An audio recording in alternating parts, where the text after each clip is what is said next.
That's the newest devil's trick. The greatest trick the devil ever played wasn't to convince the world he doesn't exist, was to convince the world he's an alien. An alien.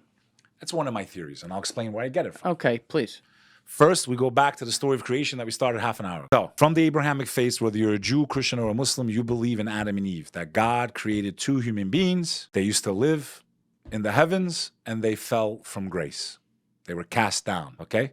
But long before God created Adam and Eve, the first human beings, there was already another species. There was multiple species on this earth, okay? Long before the Babylonians, Billy Carson, Jack Parsons, we're going to get to his ass too.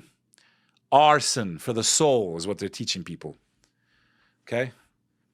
Long before humanity ever existed on this earth, based on the biblical and Quranic traditions, the Torah, there were other species that God created before us. One of those species is the angels. Angels are a creation created by God that have no free will.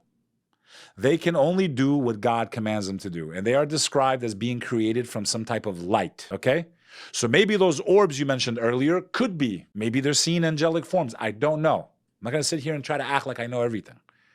But we know that the angelic realm, that dimension of creation, lives amongst God's kingdom, okay?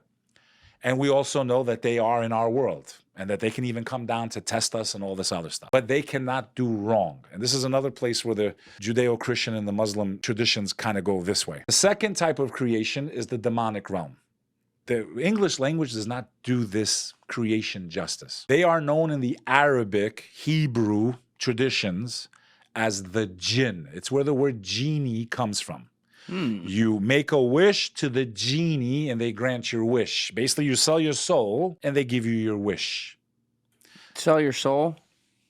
Well, if you're praying to an entity other than the creator for help, you are now... That's selling your soul, though? You're worshiping that which has no right to be worshipped. The only thing that has a right to be worshipped is the one that created the heavens and the earth. I know, but what if the creator sent that thing to be worshipped? Okay, well, I promise you that, and I say he's not because he's a man, okay? Because God is beyond You promised me that he didn't. Listen, you can think whatever you want. We're going to find out in about 50 years, me and you. Either we're going to see nothing, or we're going to be burnt, or we're going to see, we're going to find out, me and you. What's that wager called? Pascal's wager? We're all going to find out. The problem is most people are asleep and they don't want to look or investigate or even try to see if there's some truth to any of this stuff. They're going to wait and find out or not find out if there's nothing, right?